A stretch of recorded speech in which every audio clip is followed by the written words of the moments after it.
Bonjour, j'espère que vous allez tous bien et que vous avez passé un très bon week-end et que vous avez pris des résolutions qui vont vous aider à continuer ce combat de développement que nous avons pour notre communauté. Aujourd'hui, nous allons parler d'un sujet qui est important. Souvent, les gens posent des questions, ils veulent démarrer un projet agricole. Parce que nous, sur notre chaîne, nous parlons de développement en général, mais on met plus l'accent sur l'agriculture, le domaine agricole. Donc, on me pose la question, faire un prêt pour démarrer un projet agricole. Donc, qu'est-ce que j'en pense? Et j'aimerais partager ce que j'ai comme idée par rapport à ce sujet avec toute la communauté.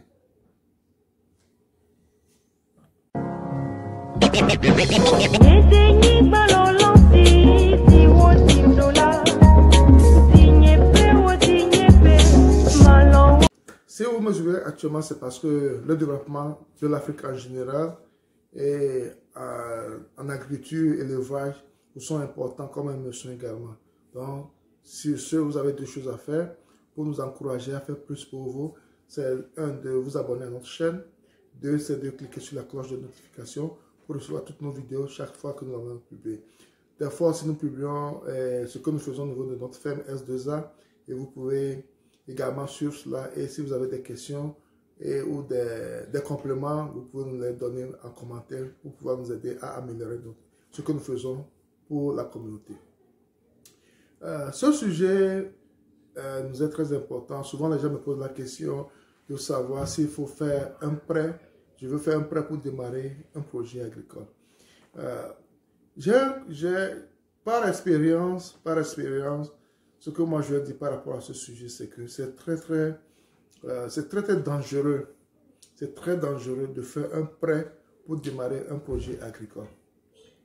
Parce que nous savons que tous les projets qu'on démarre c'est bien vrai qu'on veut, quand on démarre le projet, quand on fait un business plan, tout ça là, quand on fait cela, c'est parce qu'on a des objectifs et on se dit que dans 6 mois, dans 3 mois, dans un an, on aura ce bénéfice, tout ça. Mais l'incertitude dans un projet agricole est vraiment très élevée.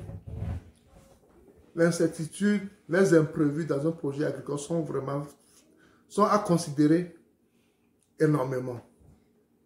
Donc, par rapport à cela, quand tu veux commencer un projet agricole et tu fais un prêt avec ton business plan, et tu es sûr des résultats, des chartes, tout cela. Et quand l'imprévu survient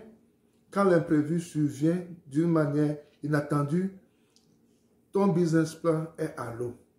Donc, le prêt, l'engagement que tu as pris vis-à-vis de tes créanciers devient grave. Je m'explique. Tu fais un prêt pour un projet de culture de maïs, par exemple, de manioc, par exemple, et après avoir démarré le projet, il y a l'incendie qui peut arriver. L'incendie peut arriver pour détruire ta plantation. La sécheresse peut arriver détruire ta plantation. L'inondation peut arriver. Donc, il y a trop d'aléas, il y a trop d'imprévus qui, quand elle arrive, souvent, il n'y a pas de moyen de s'en sortir. Et c'est pourquoi c'est préférable de démarrer son projet agricole avec ses propres moyens, à petite échelle, et évoluer progressivement par rapport aux résultats obtenus. C'est prudent et la sagesse veut que qu'on démarre nos projets agricoles à petite échelle, avec nos propres moyens et évoluer progressivement avant de faire un prêt pour agrandir son exploitation. Donc, c'est ce qui est mieux, c'est ce qui est préférable quand on veut investir en agriculture. La même chose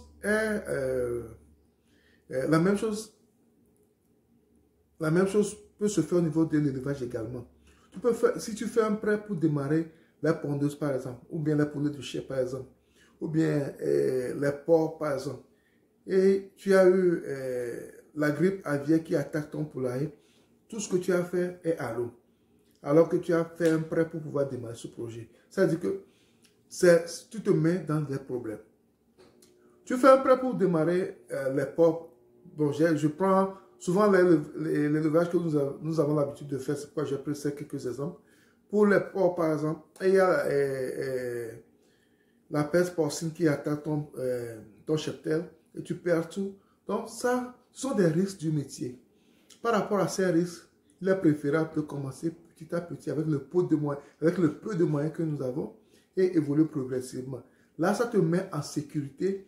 Ça te met en sécurité parce que avec ça, tu auras la chance de voir tous les aléas, tous les contours du projet. Parce que tu es sur le terrain, tu peux voir tous les contours du projet et voir ce qu'il faut faire, ce qu'il ne faut pas faire. Et là, après un certain temps, et quand tu fais un prêt pour redynamiser ou bien augmenter tes activités, tu sais de quoi tu parles et tu sais comment gérer cela. Et c'est mieux. Et même les créanciers seront plus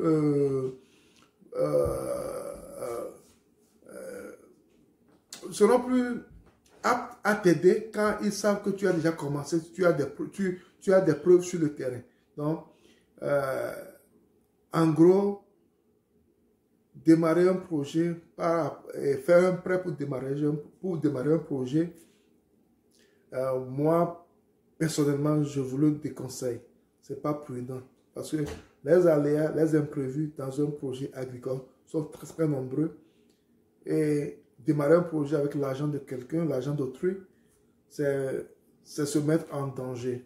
Donc, ce qui est préférable pour un projet agricole, c'est de démarrer avec ses propres moyens et d'évoluer progressivement avant de faire recours à des aides extérieures.